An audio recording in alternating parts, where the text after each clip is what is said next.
record label still slipping on us. I feel like white people still spitting on us, cause we can't drink the water still. So why we gotta pay the water bill if the government done quit it on us? Look, I love Obama, but it's fuck Obama.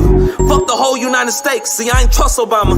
He claimed the Flint to be a puppet, man I witnessed it. He lied and said the water was safe and barely sipped this shit. I swear to God, man I cried after that. And when you left, you know how many kids died after that? Stupid, I wonder if you still had your pride after that. Cause I burned every poster you ever had right after that. And look, motherfuckers wanna tell me that my vote count. If the person that we picked ain't in control, then it don't count. We need to stop trying to get these folks to accept us. Every 4 years, we just picking who we want to oppress us. So let me stop with the lecture, cause I guess I'm being extra. Cause I'm quick to raise the stock up like I'm an investor. These niggas say I'm being ignorant, no, I'm giving effort. And these bullets gon' start hitting shit like Conor McGregor. You ever wanted something from the stove, but you couldn't have it? You would've stole it, but it dropped because you couldn't grab it. Ski mask with the Glock, we wear two for a fashion, with one strapped over the shoulder like they do in the pageant. Hey, it's the school of hard knocks, I had too many classes, court dates and funerals, we got used to the habits. So when Gucci made that stupid ass sweater, I already seen more black faces on shirts than you can imagine.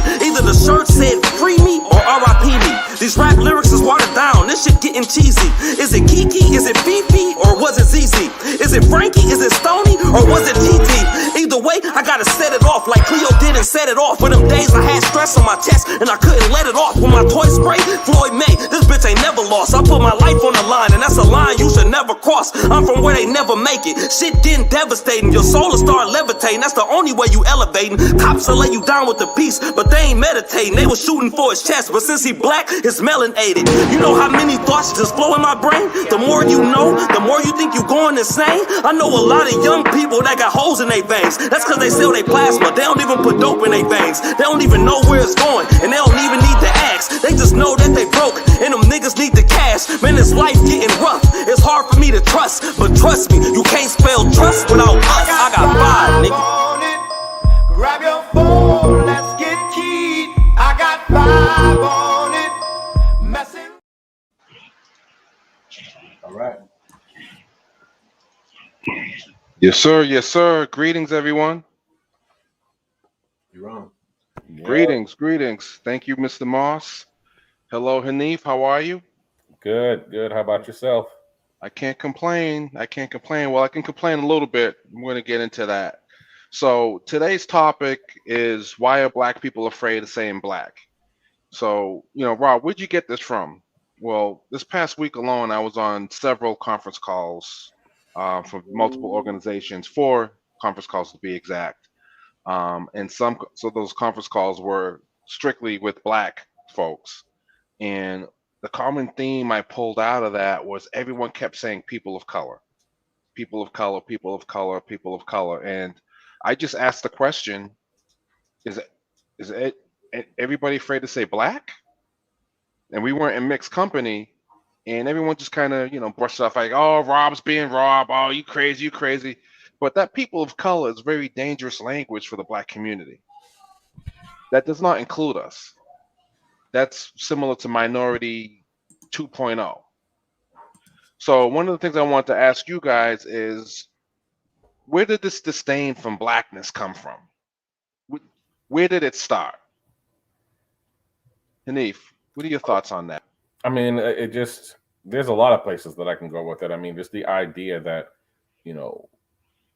that black people were enslaved around the world, and in so many ways were proven physically, intellectually superior in so many ways that it's like, wait a minute, we've been telling the world that civilization started with us, but it didn't really start with us. We've been telling the world that we're the example of education, but we're really not that example. We've been telling the world this narrative that's not really true. And I think a lot of it has to comes in from, the sense of wanting to remain in power, the sense of wanting to, make someone else look or feel inferior because of your insecurities.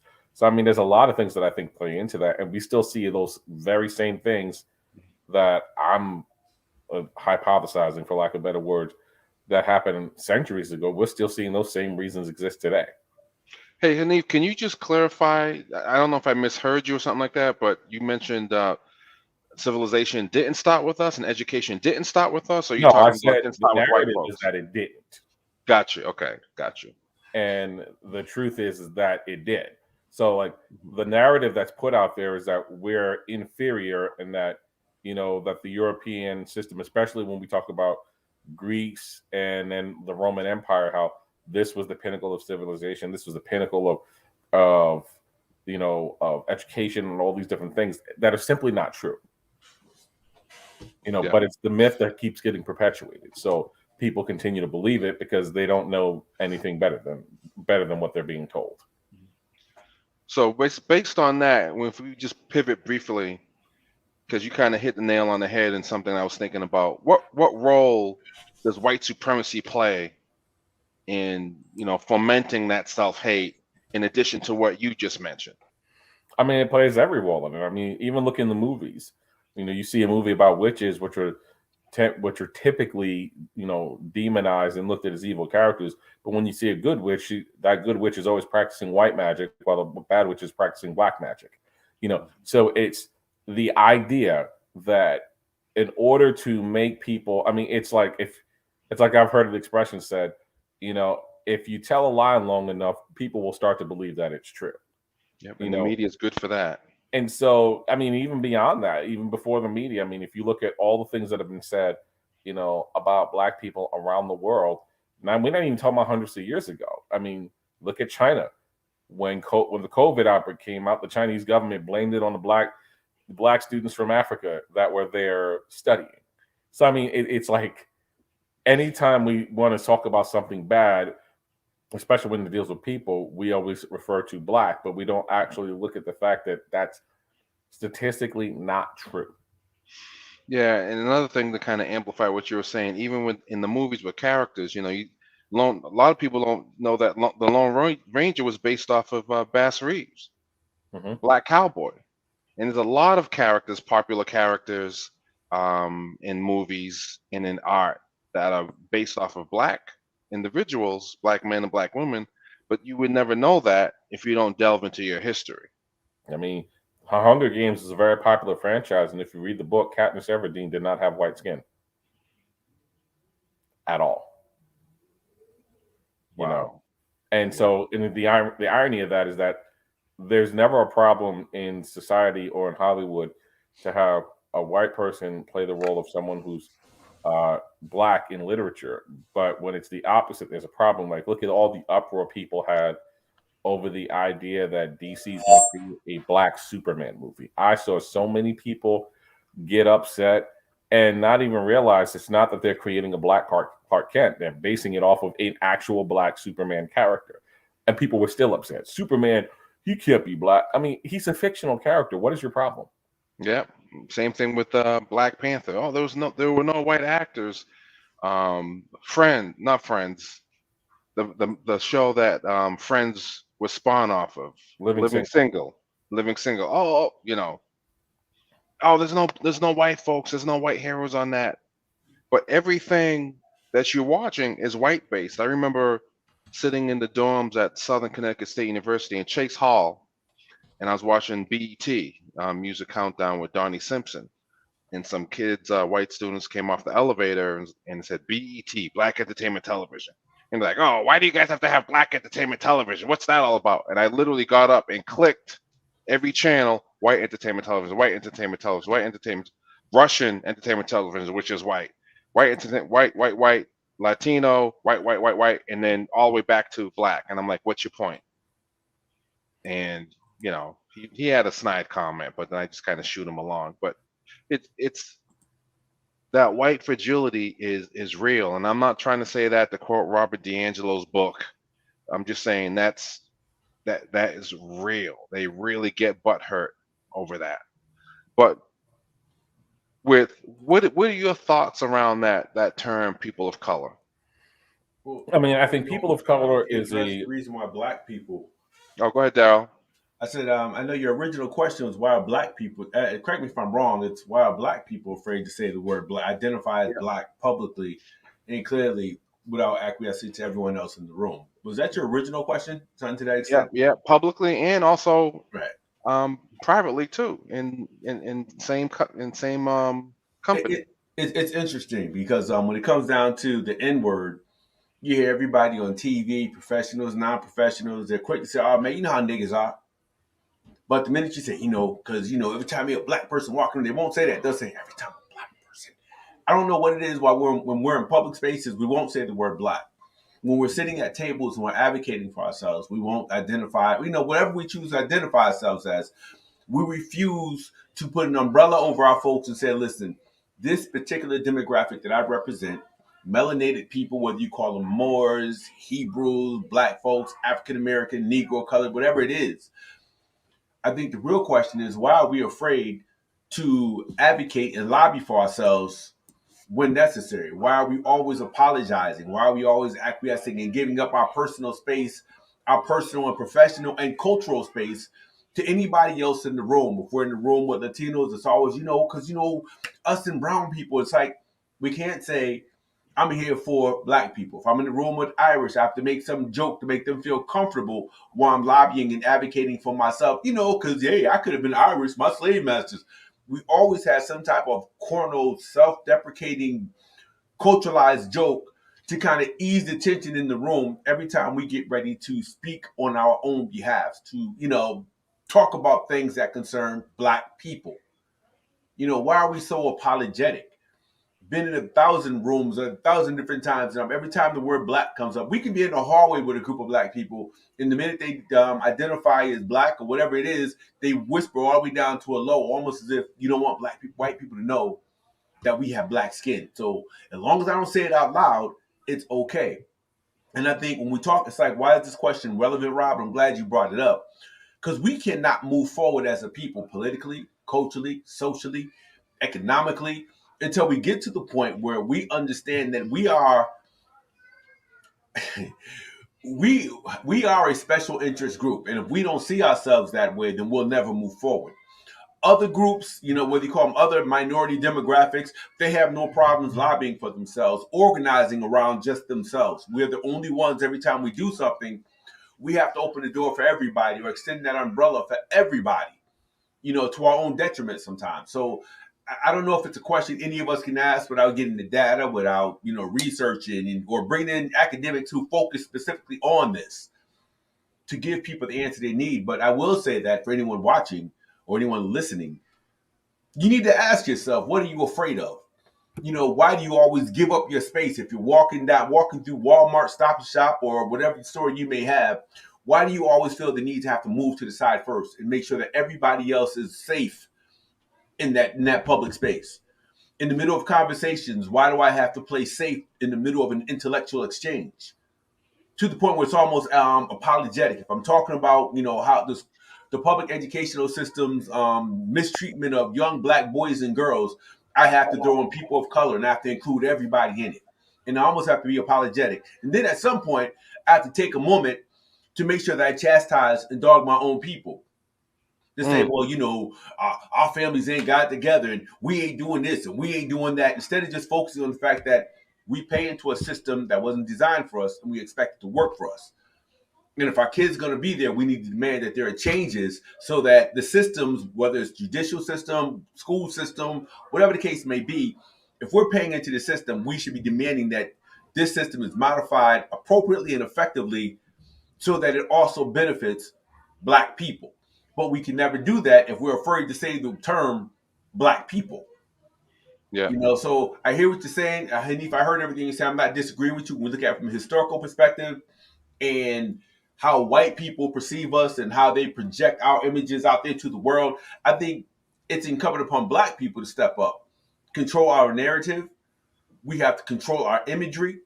We have to control everything about us if we're going to get to the point where we respect ourselves enough to stand up for ourselves and not be ashamed to say who we are publicly and wave our flag. Every year I throw my red, black, and green flag out about 4 or 5 times a year and hanging out in front of my house for about a week. I don't give a damn what the neighbors say. There are people, oh man, why you got that thing up? Why? The Irish flag is up. The Italian flag is up all over the town. Yeah, dudes running for public office this year. And everywhere you see every time you see their political signs, you see that Irish flag. And there's no shame in it. There's no shame. The thing is, it's like we are a racial group in the larger picture, and we're also an ethnic group because of that transatlantic slave period. We can identify as African American. There are people who have problems with that. The bottom line is, I am a black person in America ethnically and racially. So unlike white people, they can hide behind, well, I'm a proud Italian. No, you're saying you're a proud white person. If I say I'm a proud black person, then automatically people feel as if I'm being anti-white, anti-Latino, anti-Asian, anti-everybody. I'm not from an island. I can easily say Antigua because that's where my people are from. But I was born and raised in Waterbury, Connecticut. So I'm a black man living in America, and that's how I identify. And I shouldn't have to apologize for that. I know I'm on a long tangent, but Rob, I'm kind of feeling your question, and I'm saying it's really frustrating when I'm with Yeah, black it people. is. And here's another question I want to pose. You know, based on everything you said, the whole assimilation, integration aspect, can we really truly assimilate or integrate and remain unapologetically black? I Well, mean, first you have to ask yourself what does it mean? A lot of people call themselves unapologetically black, but they don't make waves. They don't attempt to move mountains. They're not doing anything. They're not organizing. They're not speaking out publicly. mhm. Climbing getting in a back room closet and say, yo, because y'all know me. I'm from the hood, dog. That's how we live. I'm keeping it real. I'm unapologetically black. But what are you doing? Yeah. We've seen people. Nat Turner was unapologetically black. Malcolm X was unapologetically black. These are people who are James Baldwin, unapologetically black. These are people who spoke truth to power no matter who was in the room. You can't whisper your shit and then say, I'm unapologetically black. But let's be honest, though. Some people say they're unapologetically black because it allows them to get a headline and it allows them to make some money. Some people are only unapologetically black when there's a paycheck behind being unapologetically black.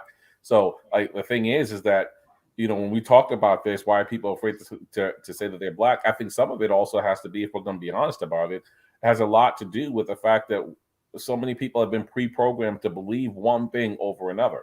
They've been pre-programmed to believe something about themselves that's not even true of themselves because someone else told them that it was, and they keep seeing it repeated day out, day in and day out, day in and day out. I can't tell you how many times, I've been told so many things about black people because I'm the black guy in the room, that I'm like, where are you getting your information from? Well, I mean, isn't this really true about about your people? I mean, you're not one of those kind of people, but isn't it?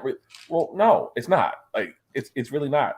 And how do I'm not even gonna be nice about it. It's like people want to claim. People want to claim. Like, I'll give you a good example. So there was an outrage in Connecticut about a music education video kind of thing, and all these people were saying, "Shame on you from wanting to censor a Black Lives Matter sign." But I'm like, well, wait a minute. If all y'all really care about black people, how come you're not advocating for black issues in your schools? How come you're not advocating, for your black students that are locked out of things because of the neighborhood they live in? So, like, people always want to talk about being black when it's convenient, and then when it's not convenient, some people don't want to say it. And when you start talking about Congress and certain people that are considered celebrities or whatever the case may be, black is a convenience. It's not about who you are. It's like you're proud to be black when it's convenient to be proud to be black, as much as it is that's just who you are every day, whether the camera is rolling or not. Right. Yeah. I mean, in a corporate, and I'm coming from a corporate America standpoint, working in corporate America most of my adult life, I've seen it firsthand. When I'm working in an environment where it's predominantly white folks, and I see a black face, I'm like, I mean, the universal black head nod. When you don't need to know them or not, you just the head nod. You acknowledge each other. I see you, you see me. When I was encountering other brethren at my jobs, they would like not acknowledge me and they would run for the hills until I would see them at a diversity, equity, and inclusion meeting. Then all of a sudden, hey, how you doing? How's it going? No, no, bro, no, I'm doing well. But what happened 2, 3 weeks ago? And I had a friend in law enforcement. I used to tell him these stories, and he'd be like, "Nah, that doesn't happen, man.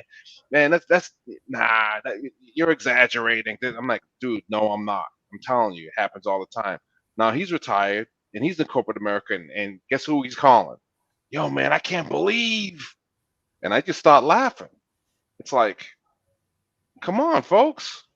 You know, you talk about being afraid to say black. You're in a corporate setting. You're afraid to be around other black folks. Did you see that in the educational setting? Not as much, because I think in the educational setting, one of the things that I see is that people, when they see another black face, they're like, oh yeah, we got to talk. What department do you work in? Oh man, I work in this one. And you start swapping stories, you start sharing experiences, but then you also start trying to find ways to actually work together. And that's in my experience that I've seen. But I've also, similar to you, before getting back into education, I've spent a lot of time in corporate America. And, you know, I've seen the very thing you're talking about, and then I've seen the opposite thing that you're talking about. And then the opposite thing, I never forget, I was working for an engineering firm, and there was me and one particular black guy. We sat next to each other. You know, we joked around, you know, we talked, but we were always getting our work done in the midst of this. And, you know, a white person and a black person walked in together, and the white person was trying to chide us for not doing our work. You people are lazy. I said, what people are lazy? All you do is sit around and joke all day. You don't get no work done. I said, are you my boss? How do you know I don't get any work done? Well, you don't even have this done. You didn't even answer my question I emailed you about. I'm like, that's because you haven't checked your inbox. My point in telling the story is that, like, the black person that came in with the white person said nothing. They just kind of went with whatever was being said. Meanwhile, the other black person he was addressing were like, shut up. We get our work done.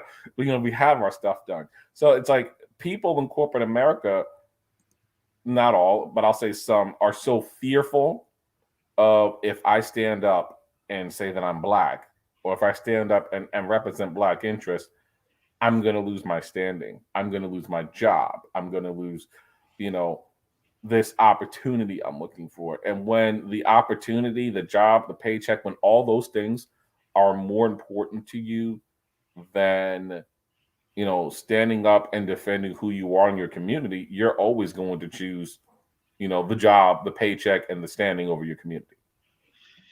That kind of goes. Darryl, what have you seen in the municipality setting? Same. Oh man, you gotta learn to pick and choose your battles, bruh. Everything can't be about black this and black that. You gotta put that black stuff to the side. Real simple. Black stuff. Real simple. Put that black stuff to the side. And then it's crazy because what they'll do is, you know, for those who stand up, they'll make an example out of certain black people. And the rest of the folks like, see, that's what I mean. You need to learn to sit back, appreciate the fact that dude gave you a job, or that woman gave you a job. And it's crazy. It's no different. I don't think the industry matters. I think it's how we see ourselves and how we respond to social situations in the workplace, at home, in the community. And then we wonder why our kids look at us with very little respect. What kind of man refuses to stand up for himself culturally? No other group does that except for us. We're the only ones take a back seat to everything. We would not fight. There are people still defending Biden and Harris. They're signing all these bills, and there's nothing specifically around black people. There was things that are very specific around LGBTQ community, very specific around the Asians, other groups, but there's absolutely nothing specific around black people. Well, you know, it's interesting. It's funny you say that because, you know, one of the things that I did, because, you know, we always got to come with the receipts, right? Mm-hmm. So from a political aspect, I'm like, who's really fighting for black folks? Let me look at some of these other groups that are doing things. And I went to the Congressional Hispanic Caucus Institute site, CHCI.org, and I hit the about, and it says the Congressional Hispanic Caucus Institute is the premier Hispanic nonprofit, nonpartisan organization in the country dedicated to developing the next generation of Latino leaders. We provide leadership, public service, and policy experiences to outstanding Latino students, et cetera, members of Congress, and other public officials, corporate executives. We advocate about thought leaders to discuss issues facing the nation and the Hispanic community. Okay, all right. So this is an organization dedicated to Hispanic causes. All right, that, you know, that's what they should be doing, right? Yeah, nothing wrong with that. Yeah. So I said, let me see what the Asians got. So I went to the Congressional Asian Pacific American Caucus capac-chu.house.gov. The Congressional Asian Pacific American Caucus is comprised of members of Congress of Asian and Pacific Islander descent and members who have strong dedication to promoting the well-being of the Asian and Pacific Islander community. Purpose: to ensure that legislation is passed for the full participation, and I'm paraphrasing, full participation of Asian American and Pacific Islanders, and reflects the concerns and needs of the Asian American and Pacific Islander communities. Also educate members of Congress about the Asian American Pacific Islanders. Also, and I highlighted this part, to establish policies on legislation and issues relating to persons of Asian and or Pacific Island ancestry who are citizens or nationals of, residents, immigrants, blah, blah, blah, to the United States territories. So this organization is specifically geared towards Asian and Pacific Islander Americans. Do we have a problem with that, fellas? No, not at all. As it should. Okay. So I pulled up the Congressional Black Caucus. Mm-hmm. The Congressional Black Caucus has been committed to using the full constitutional power, statutory authority, and financial resources of the federal government to ensure that African Americans and other marginalized communities in the United States have the opportunity to achieve the American dream. So I underline "and other marginalized communities." And then there's some bullet points, reforming criminal justice, But the thing that I honed in on, which was the second to last bullet, and D, you and I talk about this all the time with respect to economic development, right? Expanding access to capital, contracts, and counseling by minority-owned businesses. Mm-hmm. These guys cite specifically for their communities. Right. We're adding marginalized communities and minority-owned businesses. And then I kind of wrote some things that were just recently going on. Haitian immigrants, really no talk on that. Afghans are coming in, and I can guarantee you, without equivocation, some of those Afghan folks that are going to be let in the country probably have shot at or killed some American soldiers. The George Floyd bill, where's that? You would think the Congressional Black Caucus would be ahead of that, pushing that. The anti-lynching bill, the Emmett Till anti-lynching bill. Reparations, HR 40. What happened to that police commission when you talked about, what Biden and Kamala's doing? Compensation for illegal immigrant families, that's currently being proposed. So, and then I dug a little bit deeper, and the Congressional Black Caucus penned a letter to Nancy Pelosi and Chuck Schumer for advocating strong support for fast-tracking pathways to citizenship for the Dreamers. Clyburn was on the floor talking about HR 1619, the Catabon Indian National Lands Act. What's interesting on the letter to Nancy Pelosi and Chuck Schumer, pushing the whole fast tracking of Dreamers, there was an aspect I wrote down. If we do this, it'll boost the economy, GDP, by 1.5 trillion over 10 years. What does the Black community in this country spend in 1 year? 1.7 trillion. And then the latest one that came on was the one I mentioned, HR 5, that Maxine Waters heads. Leads the committee. There's no pride and prejudice, eliminating barriers to full economic inclusion for LGBTQ plus community. No legislation. Forget Biden and Kamala. No legislation at all specifically designed for the Black community. And this is the Congressional Black Caucus. Well, I'll say it this way. When you put yourself for sale, someone with enough money will buy you. Absolutely. Think about this for a second. When Obama was campaigning for his first term, his wife went to several LGBTQ groups and events, and she said, and it is on video, so it's not me making this up. She said, if you work to elect my husband president, gay marriage will become legal as soon as possible. That's what she said. He got elected. What happened? Executive order. Until different states started passing it themselves. He's lobbying to the state governments. You guys need to do this. Now there's not one state in the country where gay marriage is illegal. Not a single one. Now, am I against gay marriage? No, y'all want to get married, y'all get married. Y'all do what you got to do. But the issue is, and this kind of cuts to why people are angry with Chappelle, because this is what Chappelle said, and this is the issue. I've never seen any group get all these rights and all these things as fast as the LGBTQ.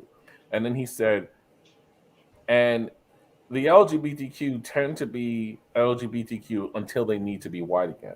And some people said, well, there are black people in LGBTQ, but he wasn't addressing them. That's not who he was addressing.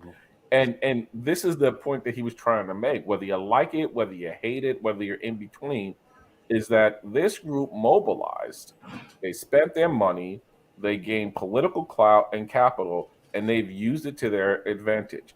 And don't care, for the most part, if the black people in their group that identifies LGBTQ, what really happens to them. And there have been a number of people within the LGBTQ community that have gone on record to sit there and say that what Chappelle said in this special and the previous special was not a lie. You know, and so like, this is the thing. When you, once again, I'll go back to what I said. When you put yourself up for sale, someone's going to buy. And the same thing, Hanif, could be said with the feminist movement. Well, that's a whole nother conversation, because the feminist movement, even more so, I think the feminist movement, white women kind of said they created the template for that. Explain to everybody that just remember, this is really about us. You know, they're the only ones create coalitions that focus, everything centers around their needs, their wants, and their aspirations. That's it. Because we have to remember that when the legislation was created about affirmative action, and when it was created around, you know, giving minorities a chance, we have to remember, and a lot of people don't understand this, don't believe it, but it's true, that listed in that legislation, and still to this day, are white women as a minority. Yeah. And going back to Daryl's other previous point, the first 100 days under the Biden-Harris term, you know, he passed executive orders helping LGBTQ, immigrants, anti-racism bills for benefiting Asians. But we've been dealing with that shit for 400 plus years. Where's our bill? Illegal immigration, but basically everybody else. And not one, and this is not endemic to just Biden and Harris, it's, you know, or Democrats or Republicans, that you know, two fangs of the same snake. The poison's coming out. You're gonna get the poison either way. But what do we do? Like, what do we do going forward to combat this bullshit? Well, let me back up to the Biden thing. I'm reading the fact sheet. I just want to share it quickly because it's actually laughable. It says there's a fact sheet. The Biden-Harris administration advances equity and opportunity for Black people and communities across the country. From the first day in office and every day since the Biden administration has taken a historic approach to advancing racial equity, including directing every agency across the whole of the federal government to address the lasting impacts of systemic racism on Black communities. For generations, entrenched disparities in our society and economy, at times facilitated by the federal government, have made it harder for Black Americans to have a fair shot at the American dream. Centuries of injustice and decades of disinvestment in Black communities not only undermine the American promise of equal opportunities, but also to keep our entire nation from reaching its potential. Today, whatever day that was, October 19th, Biden signed an executive order on the White House initiative on advancing educational equity, excellence, and economic opportunities for Black Americans. This is just the latest action taken by Biden and Harris to tackle systemic racism and make investments to rebuild our community. Let's move on to the good stuff. They said economic opportunity for Black families and communities. By signing into law the historic American Rescue Plan and implementing robust regulatory reform, Biden has helped Black Americans own and stay in homes. Find me 50 Black people who have benefited from the ARPA funds. The ARP has expanded access to wealth creation through small business ownership in Black communities, and President Biden has directed agencies to use federal contracting authority to increase its procurement from small disenfranchised businesses, including Black-owned businesses, blah, blah, blah, blah, blah, blah, blah. Sounds great on paper. I'm not sure about where you're at, Hanif, but up here, the process to obtain those ARPA funds through the American Rescue Plan, let me tell you, is so freaking complex. Ain't nobody in the Black community gonna get it. Maybe about two agencies, two organizations. So if this is specifically for Black people, it's crazy when all the control mechanisms are being held by the same old racist white folks who have controlled all the funding controls historically. So, and you know what's crazy about that, Daryl? Yeah. When you read that, I was planning on talking about that on one of the Monday night shows, and I'm glad you brought it up. On the Monday night show, I just wanted to throw it out there. But one of the things I want to say is that it basically, I don't know if you've seen it, Hanif, but it's basically a to-do list. There's nothing in there citing how it's going to be accomplished, nothing in there citing what tangibles there actually will be, nothing about how these, there's no tangibles, but nothing about how it's going to be distributed or nothing how it's going to be executed. So it's basically a to-do list that ain't being checked off. But here's the crazy piece of that. And I know you're getting ready to say something, so let me just not throw this out. I'm not saying anything. I was looking at Hanif. He looked like he was about to say something. This is similar to President Obama's executive order, White House Initiative on Educational Excellence for African Americans back July 26, 2012. So Biden just basically took what Obama did, his to-do list, and just put a new title on it. So 10 years go by, nothing happens. But we get caught up in the words and the symbolism. But go ahead, Hanif. Well, I can sit there and easily say, I'm directing my staff to do X, Y, and Z. And when I worked in corporate America and had a staff, there are times that I directed them to look into some things. But being honest, some of those things I told them to look into, that was just to pacify someone. I just had no intention of doing what they wanted me to do because it made no sense. It didn't serve the interest of the office I was working for. It didn't serve the interest of the company. But I said I would to pacify people. But let me just remind people how, in January, how Biden was sitting there saying, if you all in Georgia come out and you help us elect these two people, these two Democrats into the Senate, I promise you $2,000 checks are coming immediately. I promise you that this is what we're going to do for the Black community. And he made a list of things and not a single one of them has been done.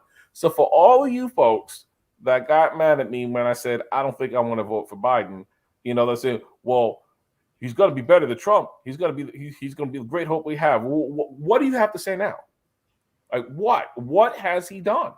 Not a thing. And he's not going to do a goddamn thing. He ain't going to do nothing.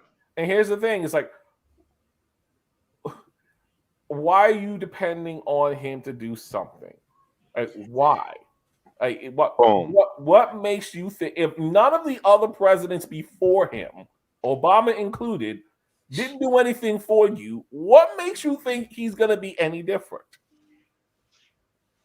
Well, here I almost lost my train of thought. Wait a minute. He's not going to. And until we get to the point where it goes back to Rod's first question, we start talking about issues of accountability, we have to be able to put a label on what it is we're talking about.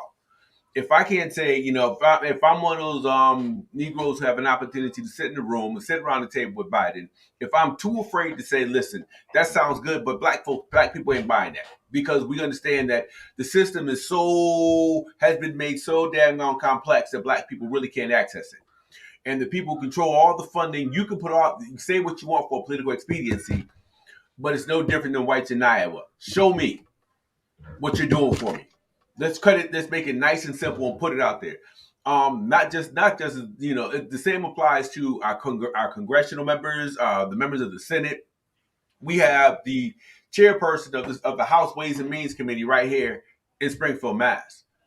And every time black folks get in the room with him, nobody says the word black. It's always, can I get a picture? So we can't hold, if we can't hold these cats in our backyard accountable, we're going to keep getting messages like this from the Biden administration talking about how they already impacted the lives of millions of black. They signed the order in October, and they're saying they've already impacted the lives of 420,000 black students. And you know what's crazy about that? If you just signed the order, how have you already impacted their lives and changed it for the better? How have you fed black businesses? How have you fed black families, and how have you helped keep the doors for black businesses open?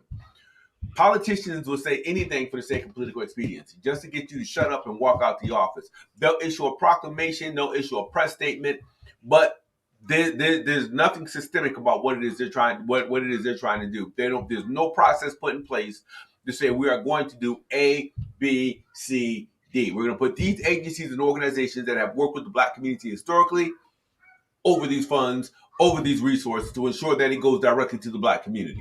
And until they can come out and do something like that, not going to happen. We had Tiffany Alicia on our Monday night show a couple of weeks back, and she talked about these same ARPA funds, the American Rescue Act. And I tell you, the way she broke down what's happening here in this city is probably no different than what's happening in Boston, Hartford, Bridgeport, Stanford, Brooklyn, the Bronx, all the way down to the Florida coast. And we're not going to do and say anything. And how are we? If we can't stand our ground and defend who we are culturally and defend who we are as an identified special interest group, how are we going to hold these people accountable to do due diligence? People are so happy to get an AKA in office. They actually gave this sister a black pass without even checking her background. None of my business who she is or who she ain't. But we ain't seen her since. So I'm just saying. Some of the lowest ratings. If you can't call it like you see it, then what good is it? And to kind of echo what you were saying, I watched, and to kind of keep it from in a micro standpoint, I watched a live Zoom where the city of Springfield's police commission said she doesn't see any racism in the city of Springfield police in her department, and there were some black faces in that room, and no one said anything. There were 6 of them in the room, and they were expressionless like this. And it's like, as a black person, like how could I don't think there's one black person in this country, not even Clarence Thomas, that knew or was surprised with the Rittenhouse verdict. So to kind of go back into what you were talking about, Dal, about the funds, that Build Back Better Act, right? Yep. That was supposed to allocate up to $30 billion for HBCUs, or $45 billion for HBCUs. That was cut by over $30 billion. So you lead with the carrot. Oh, they're gonna do these things for HBCUs. Wait for it. So now it could be close to maybe about $2 billion, but now you have to share it with other minority universities. So something that was designated specifically for HBCUs now is not. And here's my question. See, even and let's just say this, hypothetically speaking, even if they gave them the $30 billion for all the HBCUs, what is that money earmarked for? If the money is earmarked for repairing a building, if the money is earmarked for paying additional salaries because of new levels of bureaucracy, if the money is earmarked for spending on some capital campaigns and none of that money is earmarked towards making college affordable for the students that go there, how are you really servicing the students that go to these HBCUs? It's like during the summertime when I was on these calls about the arts, and I'm listening to all these agencies talking about all the things that they've done to preserve the arts when all they did was preserve themselves. And I'm sitting in the room like, how can y'all sit there and say you're preserving the arts when the only thing you're doing is preserving your agencies? You haven't touched anyone that actually practices art. The same thing with this money. If it's not earmarked for some very specific things, that can be spent in any way, shape, or form. That could go to someone's salary and not actually help. I mean, the whole point of helping the HBCU is to give a better education for the students. So if you're not doing anything with that money that tangibly affects the students, you really aren't doing anything that's helping. Yeah, and the other thing too, and that's a great point, Hanif. I'm at the 30,000 foot level when I think about that. That was very granular and that was a great point. But I'm looking at, you promise X and you basically slashed it by, 3/4. And then now we got to fight for all these other organizations for, pennies on the dollar. And the other thing about HBCUs, they're R2, they're labeled as R2 institutions. So they're limited in the grants that they can get. And this Build Back Better plan, when that money was allocated initially for HBCUs, that was going to help them transition from R2 organizations to R1 institutions, which would give them more access to more grants.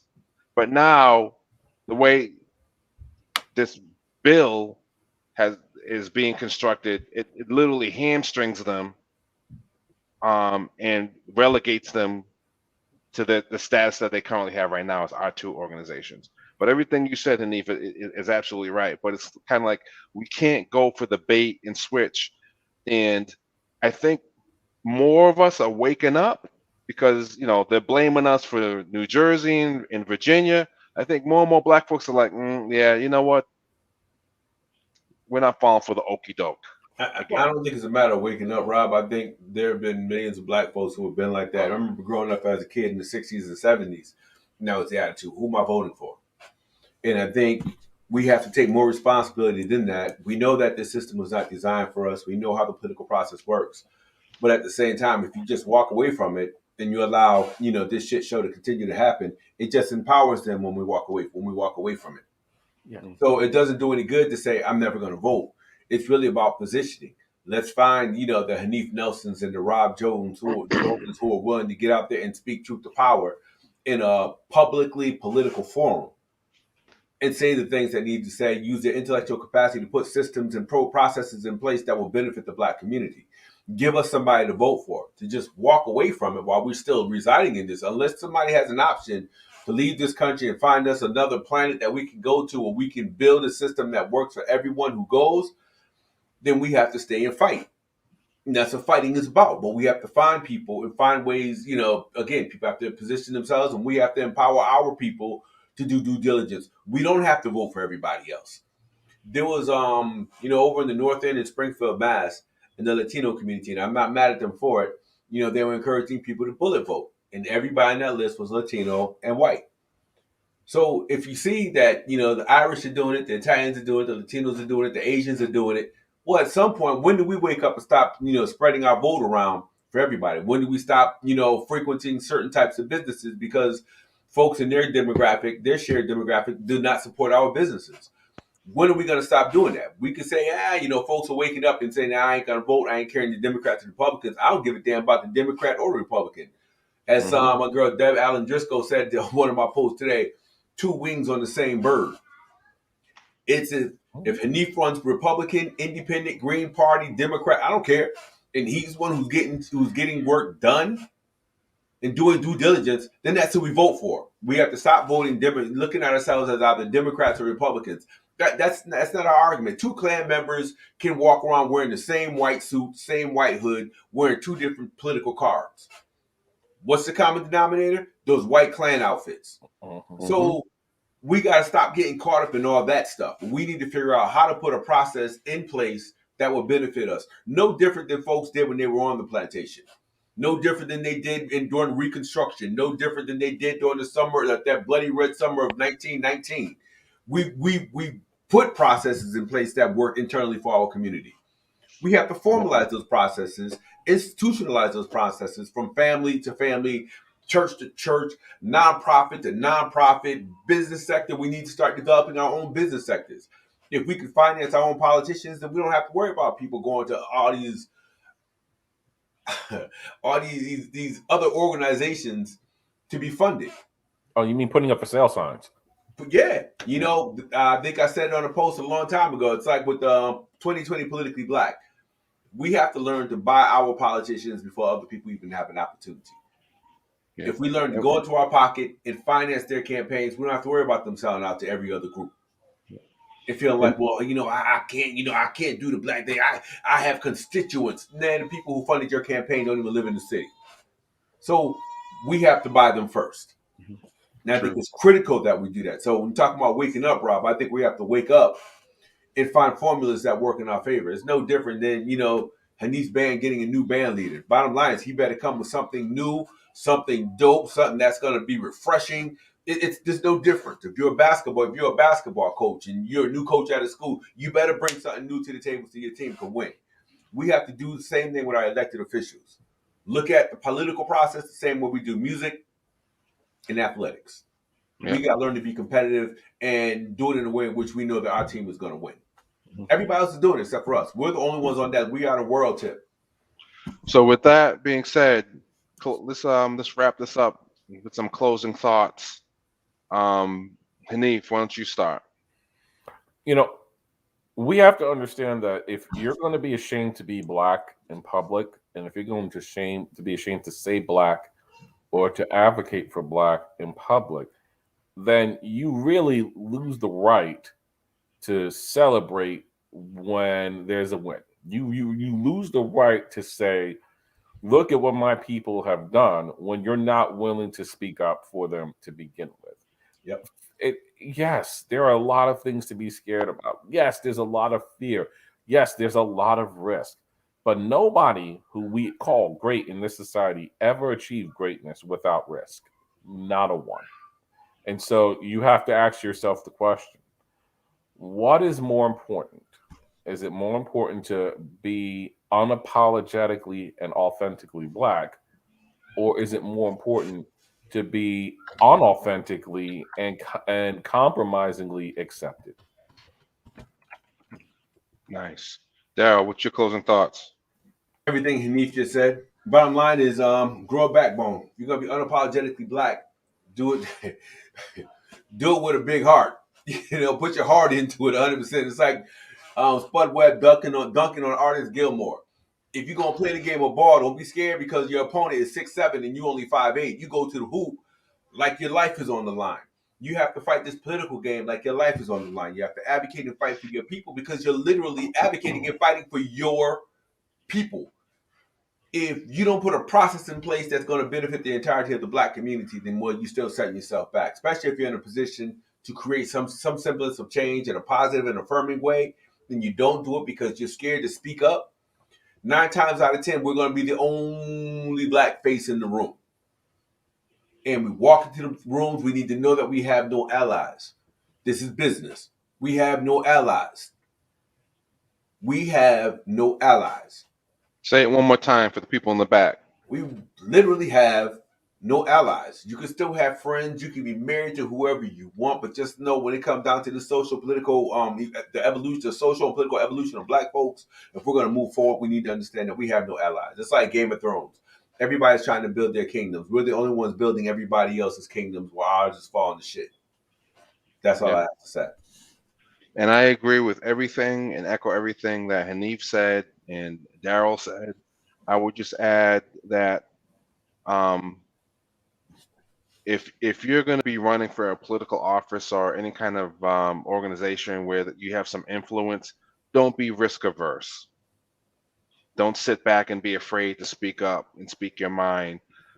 And if it's for the benefit of black people, and who cares about the words? Oh, you're being divisive. Oh, you're an angry black woman or an angry black man. Oh, well, why can't you include, oh, you're being racist. Who cares? Walking on eggshells to protect white people's feelings has not and never has and never will benefit us. Never. So say what you got to say. Stop saying people of color, women of color, black men of color, minorities, marginalized communities. Say black. If you're black, say black. And don't be ashamed of it. There's a rich history and knowledge and innovation in that blackness. And that's all I got to say. It's record label still slipping on us. I feel like white people still spitting on us, cause we can't drink the water still. So why we gotta pay the water bill if the government done quitted on us? Look, I love Obama, but it's fuck Obama. Fuck the whole United States, see I ain't trust Obama. He claimed the Flint to be a puppet, man I witnessed it. He lied and said the water was safe and barely sipped this shit. I swear to God, man I cried after that. And when you left, you know how many kids died after that? Stupid, I wonder if you still had your pride after that. Cause I burned every poster you ever had right after that. And look, motherfuckers wanna tell me that my vote count. If the person that we picked ain't in control, then it don't count. We need to stop trying to get these folks to accept us. Every 4 years, we just picking who we want to oppress us. So let me stop with the lecture, cause I guess I'm being extra. Cause I'm quick to raise the stock up like I'm an investor. These niggas say I'm being ignorant, no, I'm giving effort. And these bullets gon' start hitting shit like Conor McGregor. You ever wanted something from the stove, but you couldn't have it? You would've stole it, but it dropped because you couldn't grab it. Ski mask with the Glock, we wear two for a fashion, with one strapped over the shoulder like they do in the pageant. Hey, it's the school of hard knocks, I had too many classes, court dates and funerals, we got used to the habits. So when Gucci made that stupid ass sweater, I already seen more black faces on shirts than you can imagine. Either the shirt said free me or RIP me. These rap lyrics is watered down, this shit getting cheesy. Is it Kiki, is it Fifi, or was it ZZ? Is it Frankie, is it Stoney, or was it TT? Either way, I gotta set it off like Cleo did and set it off. For them days I had stress on my chest and I couldn't let it off. When my toy spray, Floyd May, this bitch ain't never lost. I put my life on the line and that's a line you should never cross. I'm from where they never make it. Shit getting devastating, your soul will start levitating. That's the only way you elevating. Cops will lay you down with the peace, but they ain't meditating. They was shooting for his chest, but since he black, his melanated. You know how many thoughts just flow in my brain? The more you know, the more you think you going insane. I know a lot of young people that got holes in their veins. That's cause they sell their plasma. They don't even put dope in their veins. They don't even know where it's going, and they don't even need to ask. They just know that they broke, and them niggas need the cash. Man, this life getting rough. It's hard for me to trust, but trust me, you can't spell trust without us.